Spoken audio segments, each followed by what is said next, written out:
what we're just going to feel more and more of as we sort of have the long, inexorable, slow march to the general election, which more and more I think about it, I fear is going to be in December or January. Do you really? Yeah, I do. I think. Why? Because I think there's... So a year ahead of necessary?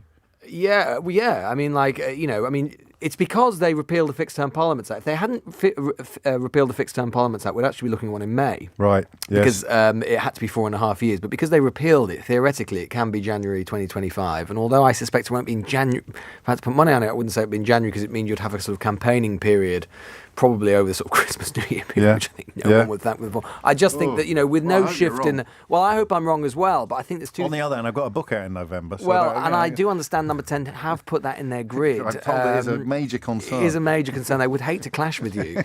So I think that, with no apparent shift in the polls, I just think the temptation to just play it as long and long and long as possible. They always do, governments when they're reaching their kind of fag end, assuming that this one is, they always, was Major in 97 or Brown in 2010, they just hope something will come up, something will turn up. There was an MRAP poll today which said that Labour were on course for 140 seat majority. I think that's maybe a bit far off the mark. But bigger sample than usual, though. Bigger sample than usual, and there hasn't been a poll. We sometimes obviously get so distracted by the sort of day to day, inevitably. But the Conservatives haven't been ahead in a poll now, I think, since 2021. So we've got big structural forces which appear not to be moving, and I just think the temptation, particularly given what we know about with the economy and the fact the economy is not getting better as fast as the government had hoped, and arguably in some senses getting worse, the temptation will just be to play it long. But I thought what you saw in that really was just the kind of, you could feel the weight of 13 years. Yeah. You could feel one question after the other about one different element of policy which has either been problematic or is struggling or has been scandalous or whatever it is. And none of them particularly necessarily Dowden's fault or anything, or even Sunak's fault. It might sort of stretch much further back in time. But there is just so much ammunition to try and sort of thread a message together. It doesn't necessarily mean Labour are doing it particularly successfully, but they have a lot of ammunition that they can put into the revolver political revolver to fire. And, I think you could just sort of see that at PMQs today. You've got a fan in Finchley, Lewis. Oh, really? Peter's just texted. One of the Thatcher family. Peter texting to say Lewis is very, very good, which is pretty much the only enthusiastic message to come in the context of PMQs. Dave in Bristol, well, that was pathetic. Steve says he sounds like a ventriloquist's dummy. Lester says not a single question answered yet again. Julie thinks Dowden sounds even more complacent and condescending. He makes Sunak seem a fraction less mechanical. John in Medway, this is pathetic. Danny, painful experience listening to this. I don't know why we bother. And this one here, someone's got a producer in waiting saying it's time to stop carrying PMQs, James. They haven't answered a question in 6 years.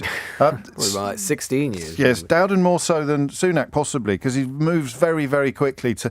trying to answer a question about the COVID inquiry by referring, or was it fraud? He tried to answer a question by referring to Angela Rayner's earpods. Yeah, look, on the COVID inquiry in particular, I cannot for the life of me, we've been discussing this for a week now, I cannot quite for the life of me work out what the political strategy for Sunak is on this. I fear, and I think Conservative MPs fear, that he is genuinely kind of trying to follow a quite arcane kind of point of principle about this stuff that he's almost certain to lose, in an almost slightly technocratic kind of way, we must establish what the precedent for this is, and probably also trying to play for time to hope the inquiry will be delayed a little bit longer in its workings.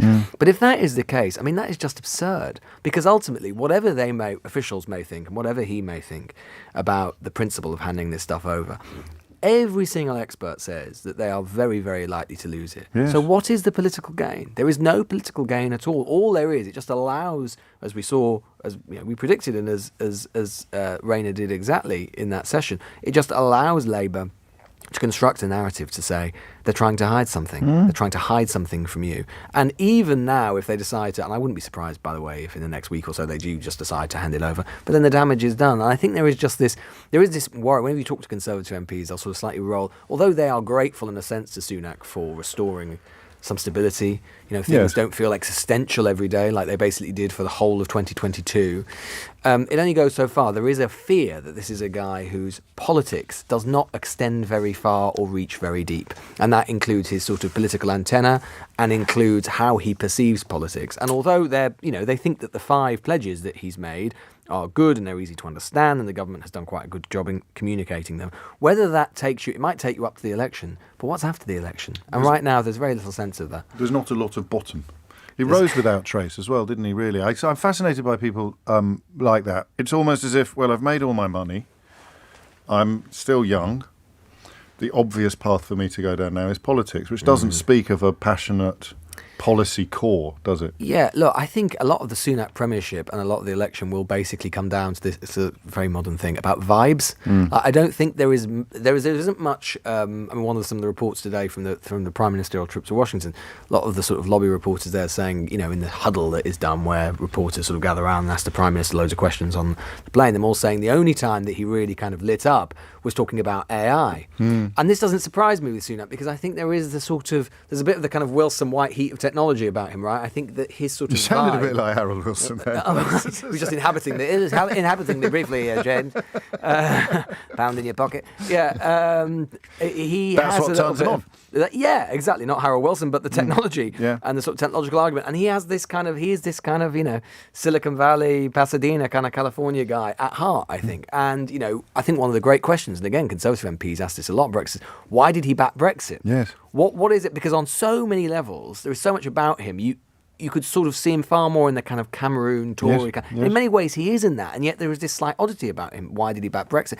And I think, insofar as, to be honest, he's never really articulated it particularly comprehensively, which is one of the reasons why so many Brexiters on the Preferred Liz Truss. Preferred Liz Truss, exactly. The sort of the zeal of the convert. They preferred that to this guy who didn't articulate it particularly effectively. But insofar as we can tell, I think one of the reasons is because he perceived this kind of sort of lower regulation, leaning into kind of tech and all these sort of things, that he didn't see the EU as a particularly good vehicle to do that. It would be protectionist in that way. The problem for him is, in all of these ways, as ever Brexit comes back to bite, which is that he may well, apparently he's gone to Biden, going to the US today because he really wants to talk to Biden about AI and how it can be regulated and what the advantages are.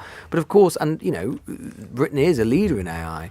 But the problem is, of course, it's sandwiched as we are now between these two big regulatory blocks, the EU on the one hand, America on the other, and to some extent China from a distance as well. It's much harder for the UK to exert much influence. You're not allowed to say that in the Conservative Party, though, are you really? Exactly, he can't say Raphael that. Bear's written a very good column about it this morning, which touches on the friendship is not the same as influence. It's a bald strategic fact that Brexit makes a British Prime Minister less useful to Washington. Which is one of the reasons the US opposed it at the time under Obama, because we were always that sort of conduit into Brussels, and now the Germans are, to some extent the French are, all the Americans just have less influence, full stop. There's a tension as well between the personal and the political here, isn't there? Because if he did secure some sort of meaningful cooperation on AI regulation and could cast the UK as having taken a leading role, unlikely though that is, it's not going to win many votes in Wigan on a wet Thursday night, is it? And again, that goes back to the point I was saying about kind of what is the Sunak vision? Yes. What is beyond sort of steadying the ship, beyond getting those 5 pretty narrow, some of them more ambitious than others, but nonetheless in their own way, narrow kind of technocratic things to make the state work a bit better than it has done. Because the next government will be taking us into the 2030s, assuming the Parliament survives that long, 2029, 2030. God, yeah. So, there has got to be some kind of, on both sides, there has got to be some sense of where the hell this country is going. And as I say, most Conservative MPs fear that the guy, although he's very industrious, hardworking, that in many ways he's more decent than some of those who've come before, although perhaps the bar is quite low, that it doesn't go in terms of the politics much further than that. I should clarify, I misunderstood you earlier when you said December. I thought you meant this December. Oh, no, December I 24. realised what you were talking about. A couple of my texters remain confused. Oh, sorry, no. Although December 24. Still, I'm getting quite annoyed. It's funny and tongue-in-cheek when I read out one complimentary text for Lewis Goodall, but if that then prompts a flurry of them, then the ego of the presenter is such that it becomes slightly irritating. All those newsagents fans, James, they're a very loyal bunch. Really enjoy Lewis Goodall, lovely radio voice and such a clever presenter. What am I, chopped liver? And Carol... That husk of yours. Carolyn Basingstoke says, more of Lewis Goodall, please. Could you ask him to do a Russian accent? Do you do accents a lot on newsagents? I do a few accents. I might avoid doing the Russian one. I went to see this new play about Putin last night, and I'm a bit worried about doing Russian accents. Is that the one with Tom Hollander in it? Yeah, I think I'm going to see that tomorrow night. I can't wait, actually. Did you go as well? I think the producer... Is it brilliant? The producer went last night as well. Yeah, it's very good. Are we done? Is there anything? Well, the Mari Black's always fun, isn't she? She's very good. The other thing I thought was, again, we were talking about before, is about this Just Stop Oil thing. And again, Dowden mentioned it a lot, and you've seen Greg Hands, the Tory Party chairman. There is this very interesting. Hasn't received that. Well, it's received quite a bit of coverage, but it's a very interesting internal discussion that's going on within the Labour Party and the Labour movement more widely at the moment about new oil and gas extraction in the North Sea. Labour's policy to come out saying that they won't have it anymore, and there'll be a moratorium under the next Labour government in terms of new licences. Yes. And you heard Dowden there basically saying he's taking his instructions from Just Stop Oil. There is a very live debate, as I say, and you've had the unusual situation, and Dowden again referenced this, where you've got kind of the Blairites of the party, if you want to call it for want of a better expression, uniting with the more left-wing elements, even the Unite the Union, basically saying that this is a bad policy, it's a stupid policy, it's going to affect loads of jobs, particularly in Scotland and the North East and other places as well. And it is a very, as I say, live debate within the quote-unquote Labour family at the moment. And it alludes to, I think, what if there is going to be a Labour government, what one of the big kind of fault lines is going to be of that government, which is the sort of politics of environmentalism and net zero. Yes. Because there's always been this assumption that in some way it's sort of good for the left because it probably involves more statism, it probably involves there's a sort of just transition, reindustrialisation and so on. Well, it might do or it might not. I mean, Macron has just had a report given to him in the last week, which basically says there is a huge danger in for lower income families and households in particular, that if there isn't the right sort of government support and the right kind of government spending, that you phase out gas boilers, you phase out all sorts of kind of low fossil fuels and so on, that in many ways are cheap, and you don't replace them properly with green energy and green investment, then you end up in a situation where the process or the transition to net zero is deeply unequal. Yeah. And that is something that the Labour Party is I think only just beginning to kind of get its head around. But there is going to be... It's going to be big for them, isn't it? It's going to be big for them. And you've already seen the sort of oppositional forces. We've seen Sadiq Khan in London with what's happened with ULEZ. You're seeing that sort of go across the country as well. And you can totally imagine under a Labour government moving on net zero, a kind of Faragist kind of backlash against it, whether it's led by Farage or someone like him, where the politics of the environment and net zero becomes much deeper than it does under a Conservative government. Yes. I think that's something to look out for. I think they've already got their Tufton Street offices, haven't they? Well, the indeed. The sort of net zero opponents and enemies. Thank you, Lewis. Always a pleasure.